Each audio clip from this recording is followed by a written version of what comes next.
Hey everybody, this is Miss Goolsby here. Today we're going to be talking about the circulatory system, which is chapter 6 in your textbook.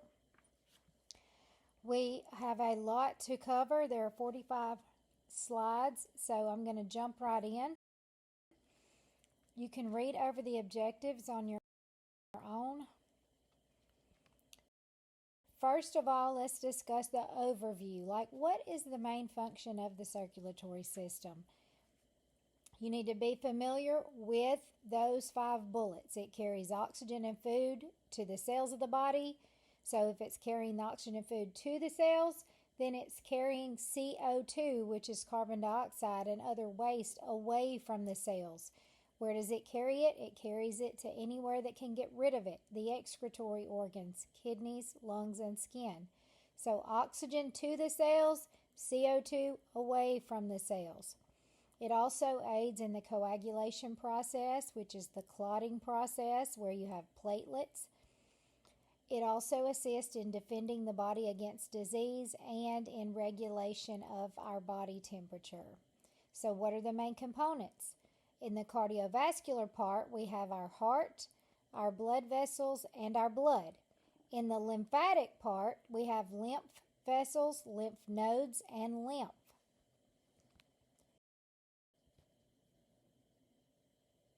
Okay, so if someone has myocarditis, that's the middle. I'm sorry if I paused there. I had to pause and do something and it got me off track. But the myocarditis is an inflammation and infection of that myocardium, which is that middle muscle layer.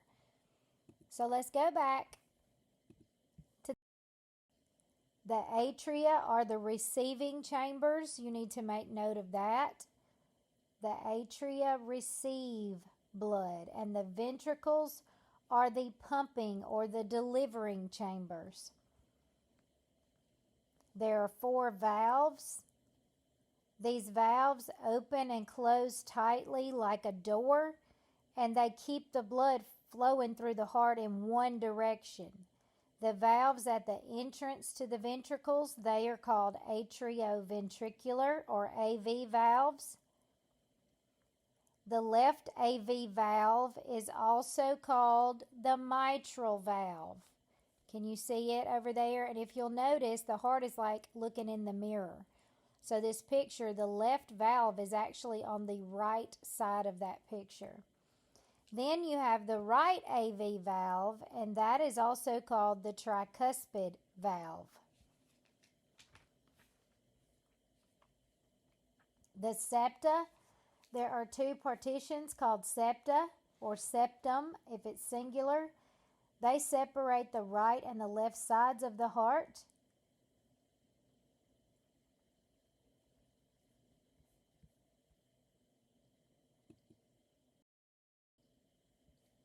Okay, let's talk about the coronary circulation. This is the flow of blood through the arteries and veins within the heart muscle. This is also called cardiac circulation. If someone has angina pectoris, this means they have chest pain. This is not necessarily a heart attack. This is the pain due to reduced blood flow to the heart. So you can have chest pain and not have an actual heart attack. So angina pectoris is pain to reduced blood flow. If you have atherosclerosis, you need to know that that person has a buildup of plaque that causes the arteries to be really narrow, and then instead of pumping fully, then you have reduced blood flow to the heart in that case as well. Now, if someone has a heart attack, you can have 2 things happen. You can have myocardial ischemia. This is a partial obstruction of your coronary artery. And then you can have a myocardial infarction. And when someone has a true, full, massive heart attack, that is a myocardial infarction. So that's the scientific word for a heart attack. That is complete obstruction or prolonged ischemia. So you need to know all of those definitions. This is a picture of your blood vessels that supply the myocardium. So you can see the right coronary artery, or the RCA. You can see the aorta, the left coronary artery, also abbreviated LCA. Then you can see the circumflex artery, the left descending artery, the coronary sinus, the RCA, the posterior descending artery, and all of the atriums and ventricles. We see the ventricles are at the bottom, atriums are at the top. Okay, one complete contraction, that is systole. This is your cardiac cycle. Once it is one completely, the contraction is the systole, the relaxation is the diastole of the heart. This lasts about 0.8 seconds. A complete cardiac cycle is about 0.8 seconds. The electrical conduction system, this is specialized cells that initiate and distribute these electrical impulses throughout the myocardium. This coordinates the cardiac cycle, and you need to know what initiates that electrical impulse. What initiates it is the SA node, which is the sinoatrial node, or what we know as the pacemaker. Okay, look at this little chart on table 6.4. This is also in your textbook on page 178. This lists the different structures, the location, and their function. I'm going to go over this briefly. The SA node is in the upper wall of the right atrium. It is the one, remember, that initiates that electrical impulse, so it begins the heartbeat. That's the beginning. The internodal pathway fibers, this is in the wall of the right atrium. It relays that impulse to the AV node. So you've got the impulse from the SA node.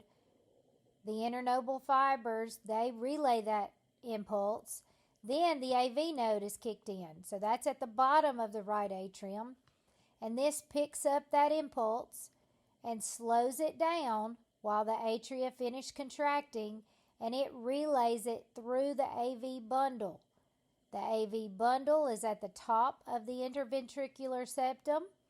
This relays the impulse through the ventricular walls by means of that branches and what we call the Purkinje fibers. This causes the ventricles to contract, forcing the blood through the semilunar valves. Both the atria and the ventricles then relax briefly before it starts the cycle again. Okay, so starting at the SA node, you got the electrical impulse that's generated. It travels to both atria. This is the contraction. So then you push the blood through the AV valves. You relay the impulse to the AV node. It picks up the impulse. It slows it down while the atria finish contracting. Then it relays the impulse through the ventricular walls. And then the ventricles contract, forcing the blood through the valves. The atria and the ventricles relax briefly before, boom, it starts all over again. Okay, you need to know what an ECG is. This is an electrocardiogram. This is a picture on 6.4 right there of a normal ECG. This is a tracing which prints out on a piece of paper when you're hooked up to this monitor, and it is a record of the heart's electrical activity during the cardiac cycle. So typically it records 1 to 2 cycles, and that's enough for them to see if you have anything going on. But if you can look at this picture, it shows you the length of one cardiac cycle before it starts again.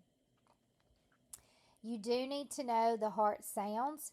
The first heart sound is called a lub. This is where the ventricles contract and the AV valves close. The second sound that you hear in a heartbeat is called a dup or dub. This is where the ventricles relax and the semilunar valves close. Okay, so you got the lub, dub. Okay, the heart rate and cardiac output, you need to know that an average heartbeat per minute is 72 beats a minute. What is the cardiac output? The volume of blood pumped by the heart in 1 minute. So that's how much blood it will pump. The volume of blood is called the cardiac output. Okay, pulse. This is the rhythmic throbbing caused by alternating expansion and contraction of an artery as blood passes through. So how do we measure things like this about the heart besides listening with the stethoscope? Well, you check blood pressure. Blood pressure, the definition of it is the force exerted by blood on walls of the blood vessels. How do we measure this? Well, we have the automated, blood pressure monitors now, but this picture you're looking at is it called a sphygmomanometer. This is a blood pressure cuff.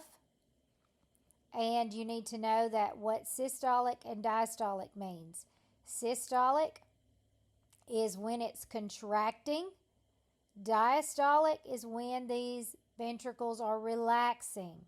So systolic pressure, this is the contraction of the ventricles. Diastolic is the relaxation of the ventricles.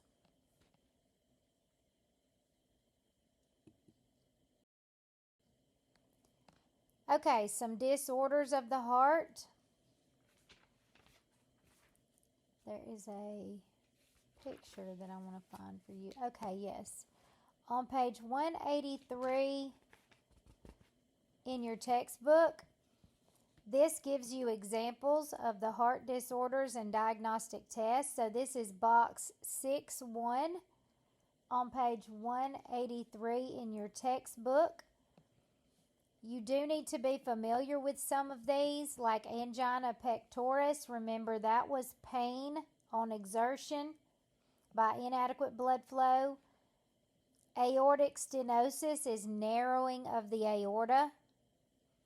Arrhythmia is an irregularity in your heart rate.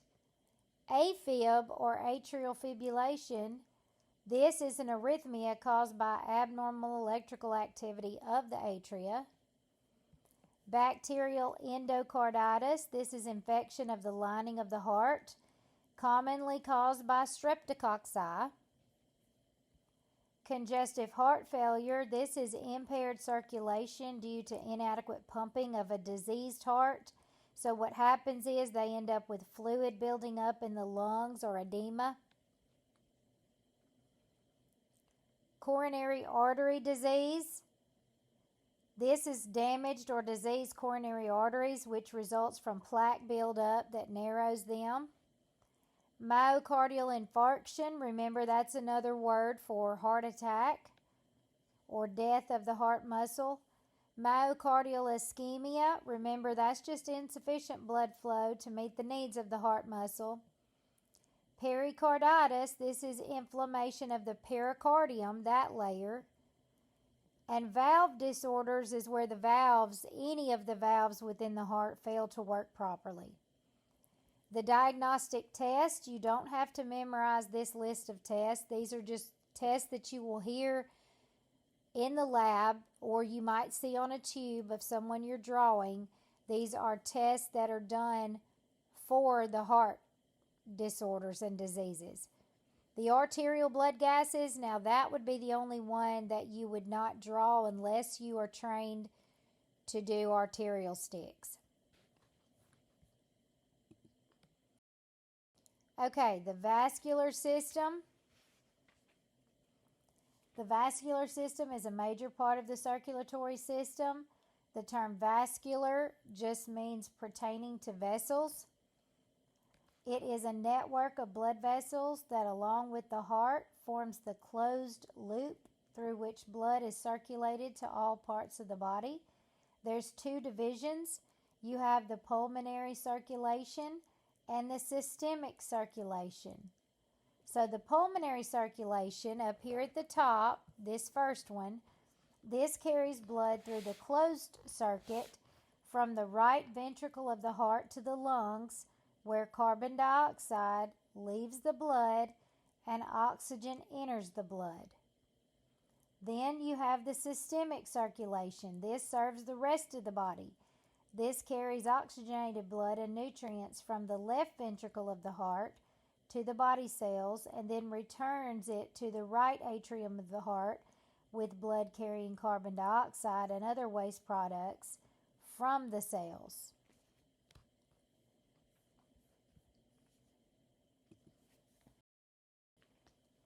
The structures of the vascular system are the various blood vessels along with the heart. This is what forms the closed system through which the blood flows. The blood vessels are tube-like structures that are capable of expanding and contracting. Approximately 95% of the blood vessels are capillaries, which make up what is called the capillary bed. The rest of them are arteries and veins. Arterioles, which is down here at the bottom, well, first let me make note right here that the aorta is the largest artery. You do need to know that. Arterioles, these are blood vessels that carry blood, smaller branches of these arteries that carry blood, and they join the capillaries. So you have arteries, then you have the smallest branches of the arteries, and these are the arterioles. So they join with the capillaries, and this all goes together with the veins, and they all connect to be able to pump blood appropriately in one direction through the heart.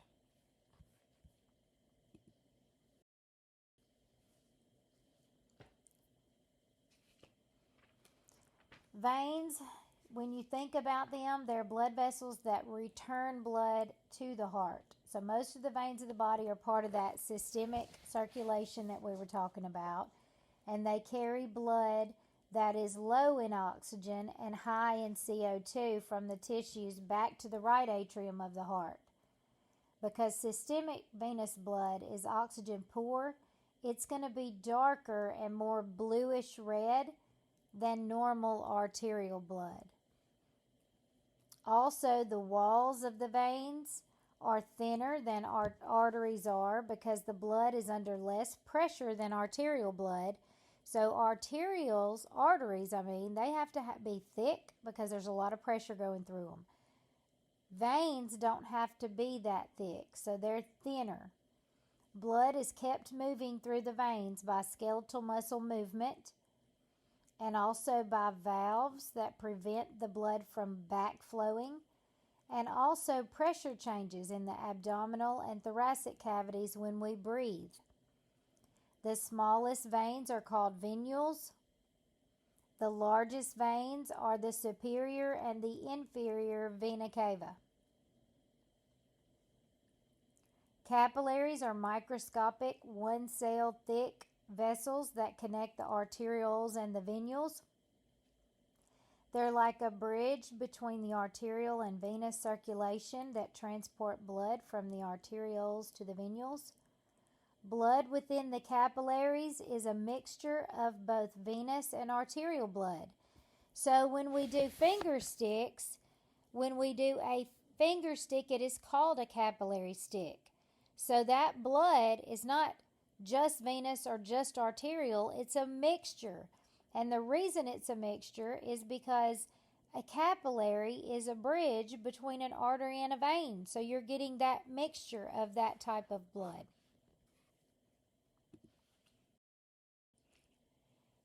This is the same picture that is on page 186 in your textbook. Well, excuse me, not 186. This is 185 in your textbook. This is figure 6-7. This is the arteries, the principal arteries of the body. And if you have your textbook out, you can flip over and look at page 186. That is table 6-8 that show the principal systemic veins of the body.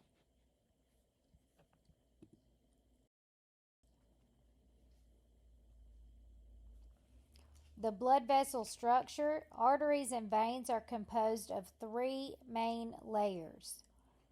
The thickness of the layers varies with the size and the type of the blood vessel. You've got the tunica adventitia, This is the outer layer of a blood vessel, sometimes called the tunica externa. It's made up of connective tissue, and it is thicker in the arteries than in the veins.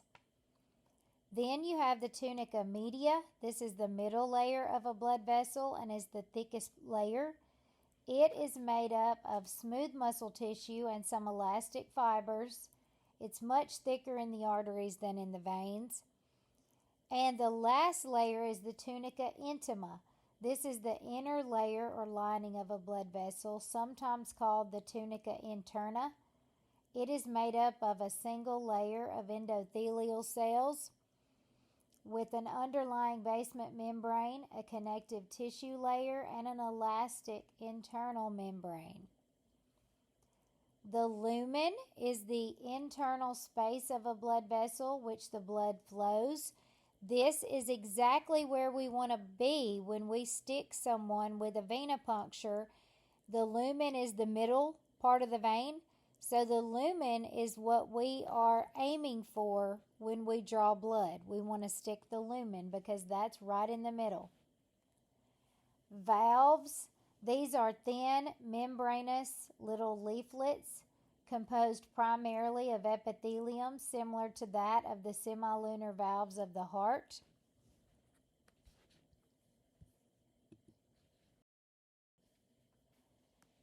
This is figure 611, which is also on page 188 in your textbook. This shows the artery, the vein, and the capillary structures. If you'll make note, the capillary there, you can see how it's connecting the arterioles and the venules.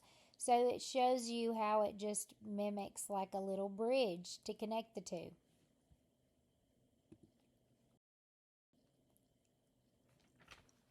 This vascular system picture is figure 613. This is the same picture that is in your textbook on page 190. This is a representation of the vascular flow of the blood. You also have a box 6-2 on that same page 190 in your textbook that goes over the flow of blood. You do need to make note of that box 6-2.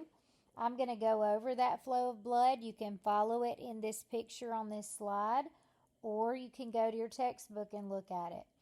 But this is the flow of blood, and this is what happens. So oxygen-poor blood is taken back to the heart through the superior and inferior vena cava, and it enters the right atrium of the heart. The contraction of the right atrium then forces the blood through the tricuspid valve into the right ventricle. Are you following it?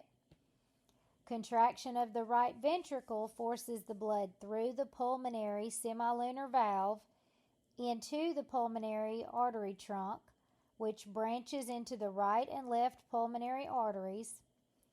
Blood flows through the pulmonary arteries to the capillaries of the lungs, where carbon dioxide is released from the red blood cells and exchanged for oxygen through the walls of the alveoli in the lungs. Oxygen-rich blood then flows back to the heart through the right and left pulmonary veins and enters the left atrium. Contraction of the left atrium then forces the blood through the bicuspid valve into the left ventricle. Contraction of the left ventricle forces the blood through the aortic semilunar valve into the aorta. The blood travels through the body by way of the arteries, which branch into smaller and smaller arteries, the smallest of which are the arterioles. The arterioles connect with the capillaries, where oxygen, water, and nutrients from the blood diffuse through the capillary walls to the cells. At the same time, carbon dioxide and other end products of metabolism enter the bloodstream. The capillaries connect with the smallest branches of veins, which are the venules.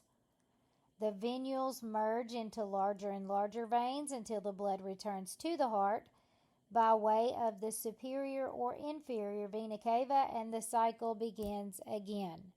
So that is what happens with blood flow.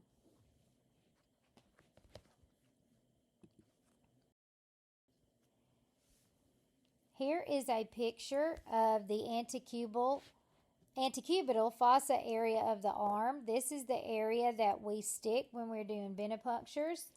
This is the same picture that is on page 191 in your textbook, figure 614. You will notice the cephalic vein, the basilic vein, and the median cubital vein. The antecubital fossa, this is the shallow depression in the arm anterior to and below the bend of the elbow.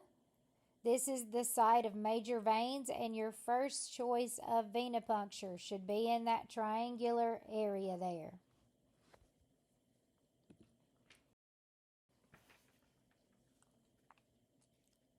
Okay, next we're going to discuss the H and the M patterns of the antecubital veins. This is starting out with the H pattern. The H-shaped venous distribution pattern is in approximately 70% of the population. This includes the median cubital vein, the cephalic vein, and the basilic vein. The median cubital vein is located near the center of the antecubital area. It's the preferred and first choice for venipuncture in the H-shaped pattern. It's typically larger, closer to the surface, better anchored, and more stationary. This makes it the easiest and least painful to puncture and also the least likely to bruise.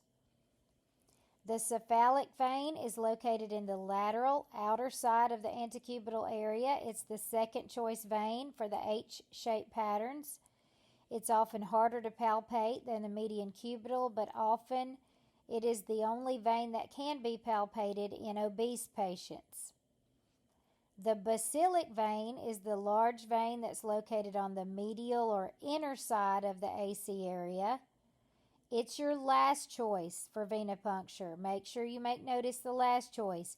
It's normally easy to palpate, but it's not as well anchored and rolls more easily, increasing the possibility of accidental puncture of the median nerve, and you definitely do not want to hit a nerve in a patient.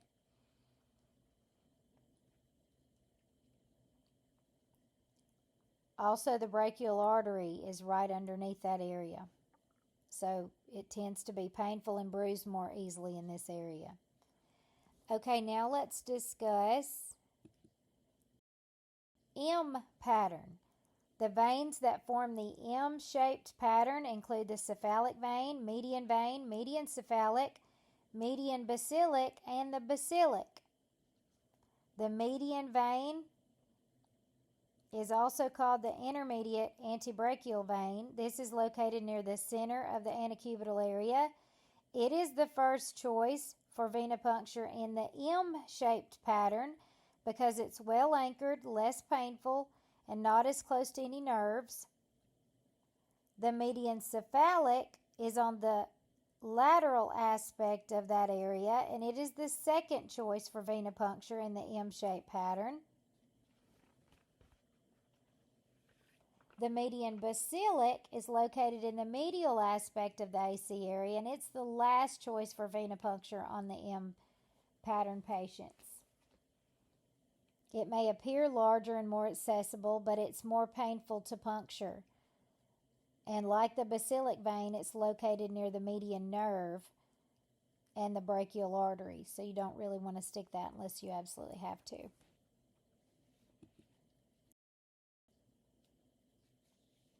Okay, figure 617. This is on page 196 in your textbook. This shows a picture of your bicipital aponeurosis. First of all, what is that? That means the median vein and the lateral median cubital vein have a fibrous membrane that is called the bicipital aponeurosis. This offers protection to structures like nerves and arteries. And this shows you where that is in there. So you can see that those nerves that are underlying there. An attempt should be made to locate one of these veins on either arm before an alternate AC vein is considered. So you want to do that median vein when it's protected by this aponeurosis, which is underneath it. Okay, infant scalp veins. Sometimes, like in a baby, it is very hard to draw their blood specimens. Phlebotomists must not use a scalp vein, okay, for venipuncture without any special training or physician permission. You have to literally be specially trained and checked off to do one of these scalp veins in an infant, but sometimes that's the only choice you have in those babies. Okay, figure 618. This is on page 196 in your book. This is the dorsal forearm, hand, and wrist veins. We will stick hands as well. So the veins on the lateral wrist above the thumb to the mid forearm must not be used due to risk of nerve injury. Leg, ankle, and foot veins, you don't want to do those either without physician permission. And the reason why is there is high risk of phlebitis or thrombosis. Arm and leg arteries, these are not routinely used for any kind of blood collection. So you're not going to stick an artery just because you don't have the chance to, or you can't find their vein. If you stick an artery, if it comes back into your tube bright red and pulsing, then you need to get out of there, okay? Because this means you are sticking an artery. Okay, disorders. On page 197 in your book, there is a table or box 6.3. It goes over these disorders. You do need to know what these disorders are. An aneurysm is a bulging of the wall of a blood vessel, usually an artery. Arteriosclerosis is thickening or hardening of the artery walls. Arteriosclerosis. Atherosclerosis is a form of arteriosclerosis, which is thickening of the intima of the artery, which is a buildup of plaque that causes it. DIC is not on your slide, but you do need to know what DIC is.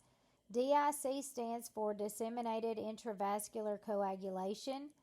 This is where the patient has widespread clotting and fibrinolysin, where the clotting factors are being consumed up, and what happens is they have massive bleeding that's occurring. Embolism. That is an obstruction of a blood vessel by an embolus. Well, what's an embolus? An embolus is a blood clot. Hemorrhoids. These are varicose veins in the rectal area. What is phlebitis? This is inflammation of a vein. What is thrombophlebitis? That is inflammation of the vein along with a thrombus or blood clot formation. So thrombus is a blood clot in the blood vessel or organ. Varicose veins, these are swollen, knotted, superficial veins. And over on the right-hand column, you will see some of the diagnostic tests that are ran if they suspect a vascular disorder. Okay, let's discuss what our blood components look like. So our blood composition. This is figure 624 in your book, which is on page 203. Blood is a mixture of fluid and cells. It's 5 times thicker than water. It's salty to the taste. If you've ever bitten your lip, you know it's salty. It is slightly alkaline. It has a pH of about 7.4, with 7 being neutral. In the living body, the fluid portion of the blood is called plasma, and this is where we are looking at plasma. The cellular portion is referred to as the formed elements. So you can see that on your picture in the bottom in red. The average adult that weighs approximately 154 pounds has a blood volume of about 5 liters. So you need to know at any given time, the average adult has walking around with about 5 liters of blood. it is approximately 55% plasma and 45% is formed elements. Okay, normal plasma. It is a clear pale yellow color as you see here. It is approximately 90% water. The composition of the solute portion includes gases like oxygen, carbon dioxide, and nitrogen. The minerals that are in it are sodium, potassium, calcium, and magnesium. Sodium helps maintain fluid balance and pH. Calcium and potassium balance normal heart action. Potassium is essential for muscle activity and nerve impulses.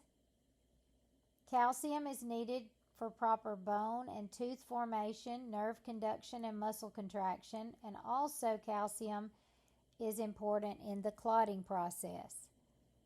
Other things that are there to supply energy, you have carbohydrates like glucose, lipids, triglycerides, and even cholesterol. Proteins are in there like albumin. You have waste products of the metabolism such as BUN, creatinine, and uric acid. And also any other substances like vitamins, hormones, and drugs. This is why when we draw blood, if we spin it down and we get the formed elements in the bottom, we can test for all of these things in this plasma portion of the blood.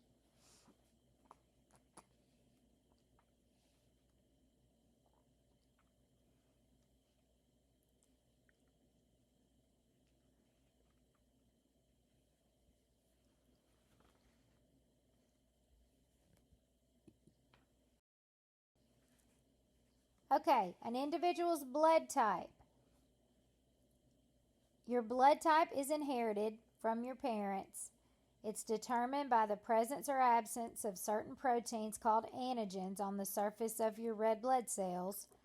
Some blood type antigens cause the formation of antibodies to the opposite blood type. This is why you need to receive your blood type.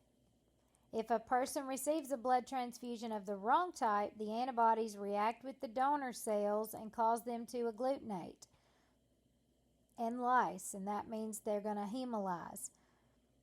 An adverse reaction that happens like that between donor cells and the recipient can be fatal, so this can kill the patient.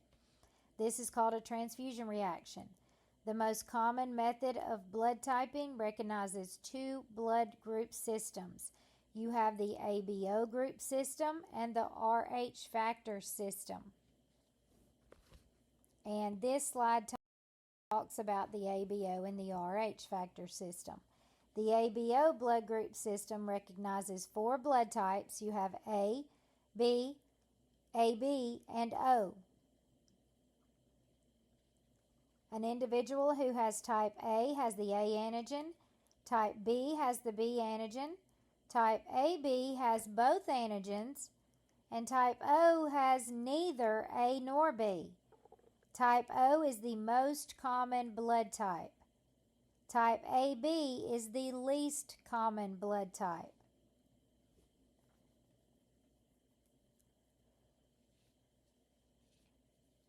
You also need to make note if you're jotting things down. AB is considered the universal recipient. This means that because they have neither A or B antibodies to the red cell antigens, they can receive any blood type. So any blood type is fine to give an AB individual. O individuals are called universal donors because they have neither the A nor the B antigen on their red cells, and in an emergency, their blood can be given to anyone.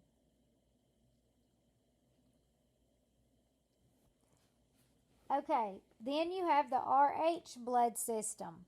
The Rh blood system is based on the presence or absence of an RBC antigen called the D antigen, also known as the Rh factor.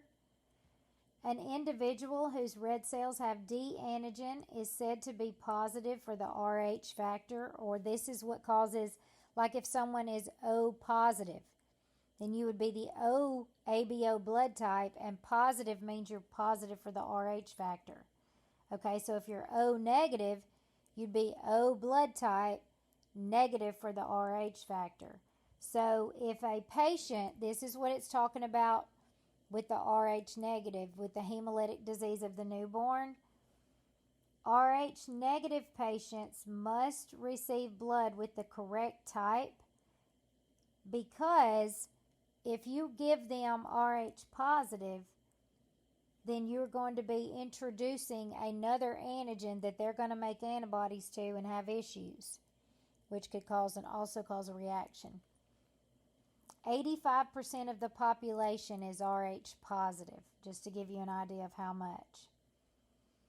Okay, an Rh negative individual who receives Rh positive blood, what they call it is sensitized.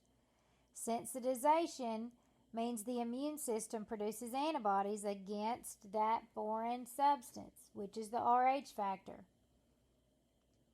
So an example of this would be if an Rh negative woman who is carrying an Rh positive fetus, so let's say we have an O negative mama, she's pregnant with an O positive baby, but we don't know this. If she has a bleed over, then she can become sensitized to the red cells of her fetus. Okay, this is by the leakage of those cells during childbirth. So the first baby is not affected, but any future baby that is a positive would be affected because she's now made antibodies. So antibodies are going to be made to that Rh factor, and then they're going to be able to cross through the placenta, and they are going to try to destroy the next fetus that is positive. Okay, so this hemolysin can actually kill the fetus, and this is called hemolytic disease of the newborn. Another name for that HDN is called erythroblastosis fetalis. Okay, so this is why they give mamas who are negative, Rh negatives, they give them Rogam shots. I'm sure you've heard of that. So an unsensitized Rh negative woman, they can be given Rogam at certain times during their pregnancy and soon after if they have an Rh positive baby, and that Rogam will destroy the Rh positive fetal cells that may have entered her bloodstream and prevent any sensitization with that first baby. Okay, compatibility test and cross-match. Other factors in an individual's blood can cause adverse reactions during a blood transfusion, even if you give them the correct ABO and Rh type. So you have to do a test to determine if the donor unit of blood and the blood of the patient are compatible, like when they're mixed together. So this is called compatibility test or a cross-match, where you're testing the unit they're going to be given with the patient's unit.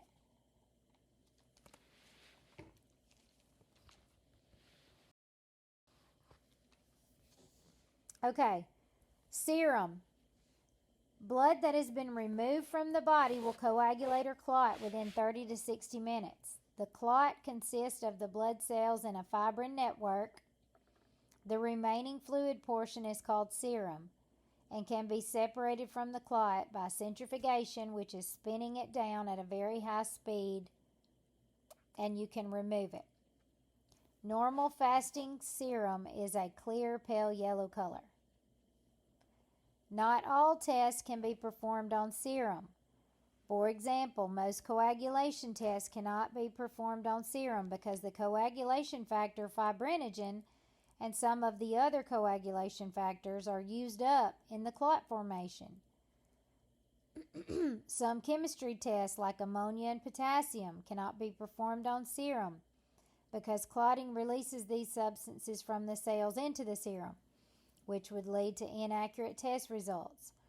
So also, some chemistry tests are needed stat in an emergency situation.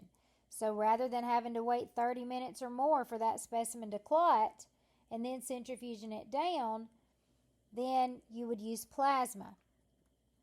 Okay?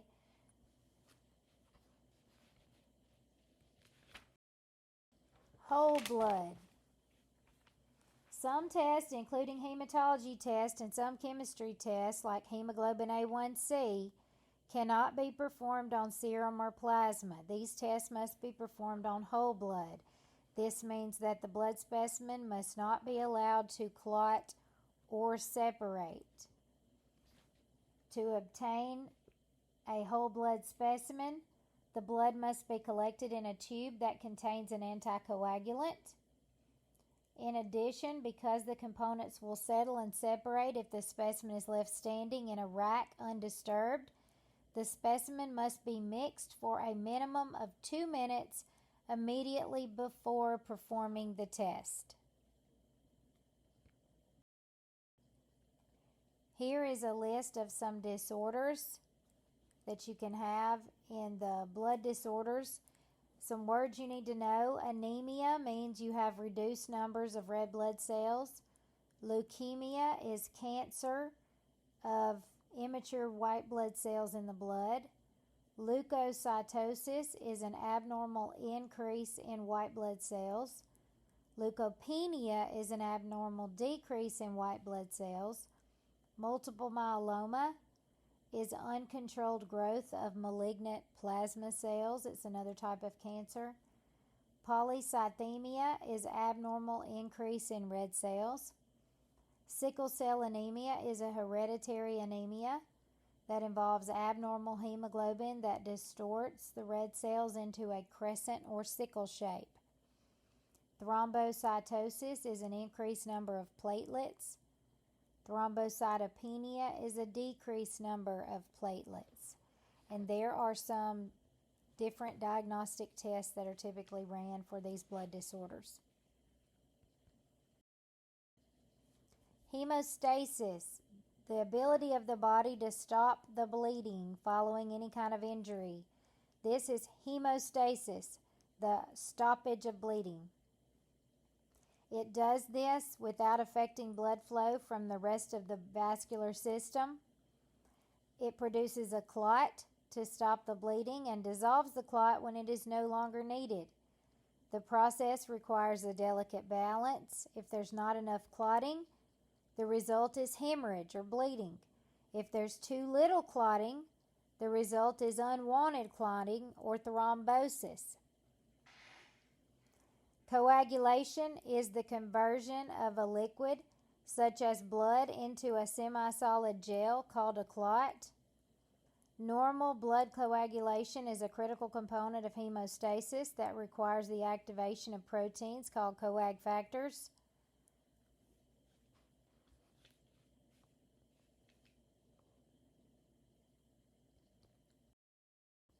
This is the picture of the process of hemostasis. You can see the vasoconstriction. You can see the red blood cells through the injured vessel. And then you can see where the platelets are plugging that hole up. Okay, so that's where you got the platelet plug. We will talk briefly about the coagulation pathways. You have an extrinsic and an intrinsic, but I'm not going to get into this in depth. Extrinsic means originating outside.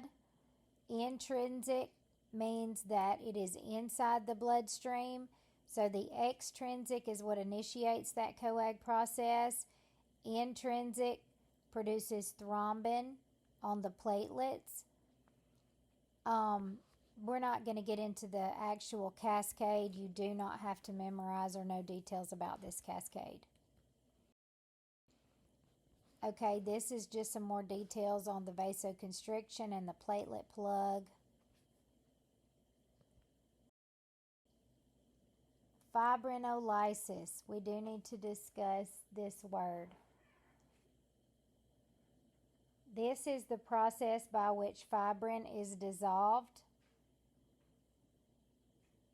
It is an ongoing process.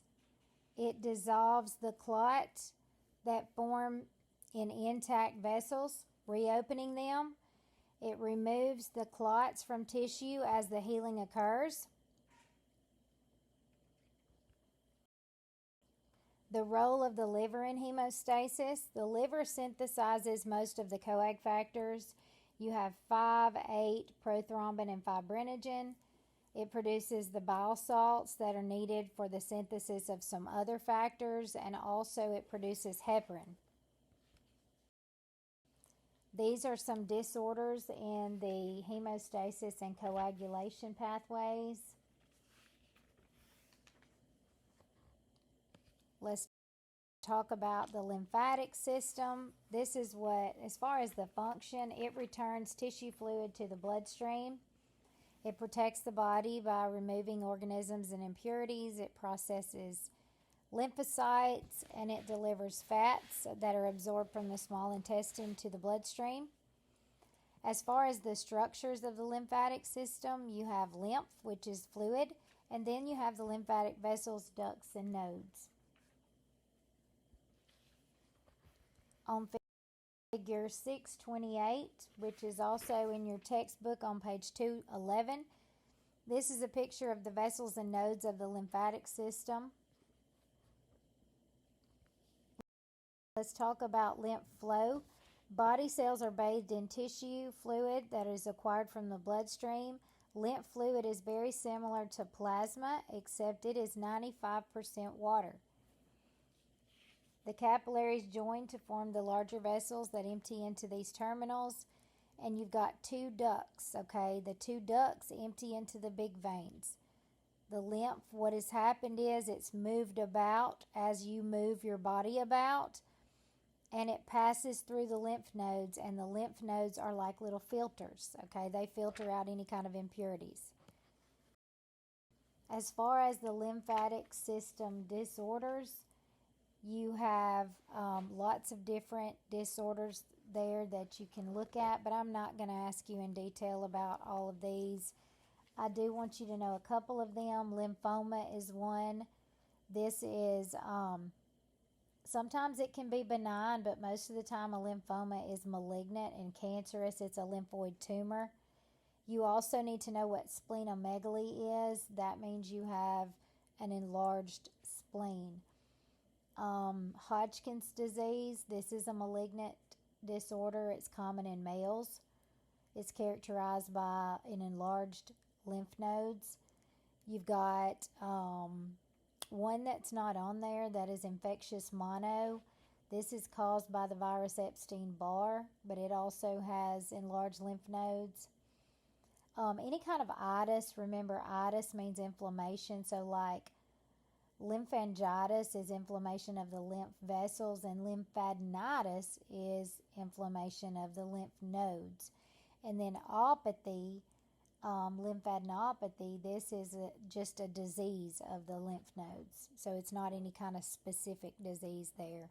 And it lists a couple of tests, like the mono test you can see there, which is a rapid test. That concludes our circulatory system. You will see the NACLS competencies. You don't have to go through these in depth. It just tells you the things that you need to know. And as always, if you have questions, let me know. Thanks for listening.